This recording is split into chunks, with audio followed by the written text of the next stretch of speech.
খুনি হাসিনার শাসন আমলে আমরা ২১ বার হামলার শিকার হয়েছি, কিন্তু একটা হামলারও বিচার হাসিনার আমলে পাই নাই। কিন্তু এই বিপ্লব পরবর্তী স্বাধীন বাংলাদেশে আমরা প্রত্যাশাই রাখি না, আশাই রাখি না যে আমাদের উপরে আক্রমণ হবে, অ্যাটাক হবে, আমরা নির্যাতনের শিকার হব। তারপরেও যেহেতু এরকম একটি সন্ত্রাসী আক্রমণ চালানো হয়েছে আমার উপরে, এই হামলার অতি দ্রুত বিচার হবে এটা আমরা আশা করেছিলাম।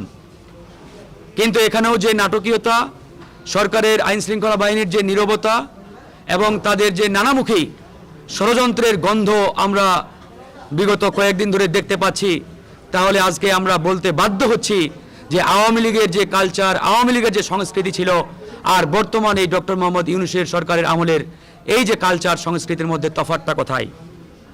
২০০০ ছাত্র জনতা জীবন দিয়েছে এই কারণে নয় যে ফারুক হাসানের পা আপনারা হামলা চালিয়ে ভেঙে দিবেন, তার কপালে ছুরি দিয়ে আপনারা এখানে ২ ইঞ্চি ক্ষত করবেন। হত্যা করার উদ্দেশ্য।